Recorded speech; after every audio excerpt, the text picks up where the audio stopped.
Alright, in this video I'm going to show you some basic skin retouching techniques that are very quick and simple. So I'm hoping to keep this video short because really these tricks that I'm going to teach you are very simple. They're not advanced retouching. They're not high-end fashion, skin smoothing or anything crazy like that. Not frequency separation. But they are some very good techniques to use on nearly all photos if you want them to look clean when you're zooming in, or if you're going to print them large, or if you really want to make the photos just look nice. These are some of the tricks that I use. Okay, so the very first thing that I'm going to do is I'm going to sharpen the entire image. So I'm going to go to Filter, Sharpen, Smart Sharpen. It's my favorite sharpening tool in Photoshop. I'm going to zoom into the eye just to make sure that it looks nice. Now playing with radius and the intensity or amount, I just want to get something that looks not too, crazy. And I want it to just like hurt your eyes when you look at it, but I want it to look nice and clean. And I have even fixed some softer images that I did not focus properly on. You can bring back in some detail that have been lost. As you can see, that looks pretty nice. All right, so that's good. Now, here's a skin smoothing technique that I really want to teach you right now. Let's hit Q. That's going to get you into quick mask mode. If you look over here, you've got a little square with a circle in the middle. That means you're in masking mode or quick mask. Now, let's press B to use a brush. Now, if I paint, it looks like I'm painting red onto this layer, but I'm really not. I'm actually painting a selection for this mask by using the brush tool. Now that's a really powerful combination there. So let me show you what I use this for. So again, Q to get in quick mask, B for brush. I'm going to use the standard circle brush and I'm going to turn the hardness down to 0 so it's very soft. Now what I'm going to do is I'm just going to select her skin.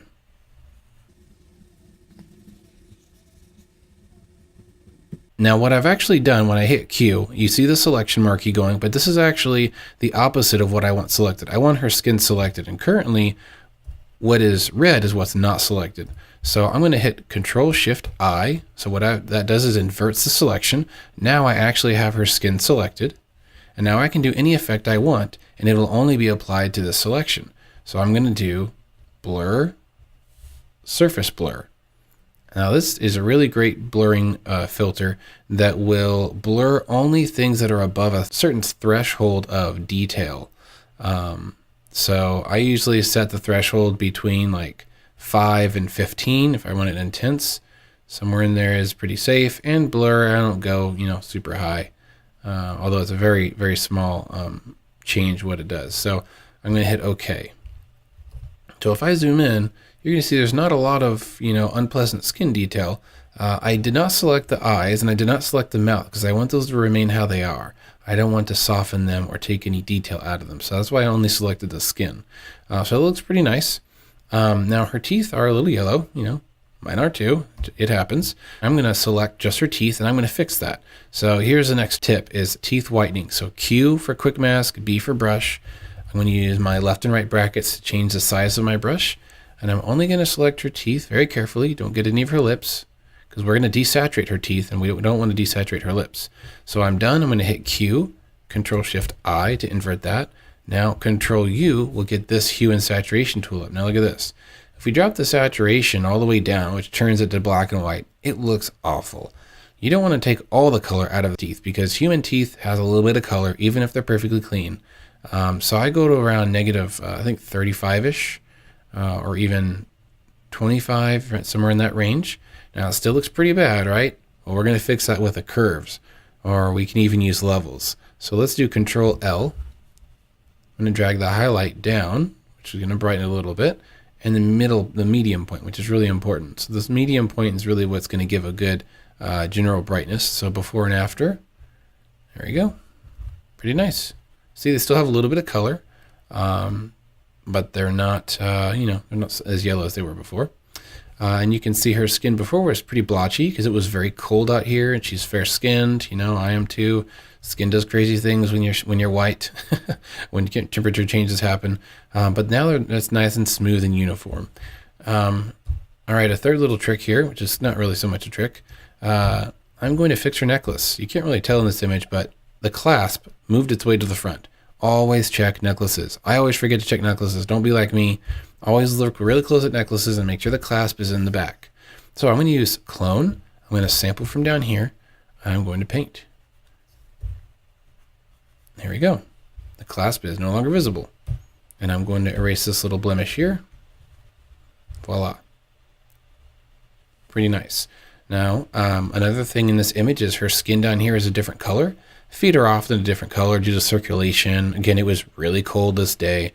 Walking around in heels, it doesn't help. So all that combination does a number on skin. So I'm going to select just her feet down here, and I'm going to show you how to color correct skin tones and make them match the face. So I'm going to zoom in, and I'm going to use J healing brush to remove that little blemish.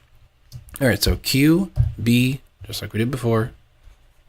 You don't have to be exact because I'm using a very soft brush, which means it fades away at the edges, and it's very forgiving, and it's also a very natural transition between what's selected and what's not.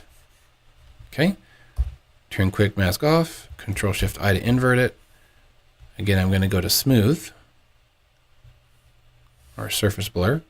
That's a little too much. We want a little bit of skin texture. That's just, skin has texture. There we go. All right, so they're smooth, but we need to color correct them. So I want to get the face visible. All right, Control B gets you the color balance tool, one of my favorite filters.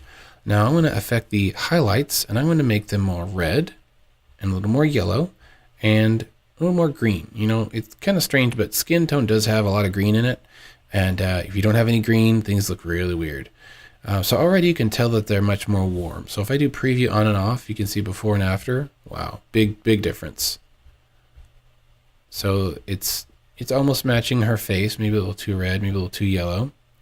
But again, you have total control over this, which makes me happy. Playing with the green and purple balance, playing with the yellow-blue balance. And I'm kind of going through all three of these shadows, midtones, and highlights. So before and after, pretty nice. Now, if someone looks at this finished photo and it's all totally done, are they going to look at the feet and be like, wow, those feet are really nicely color corrected and they match the face? No one's going to notice that or think that. But if I don't color correct the feet, then they're going to look at the feet and say, those feet look kind of different colored than the face. So, a great editor doesn't get a lot of attention to their great edits if they do them right. But if you are lazy or ignorant and do not edit your photo completely, then people are going to notice, and that's going to drop the quality and value of your photography. So I hope that helped you guys. A few really quick and simple tricks that you should know for basic portrait retouching.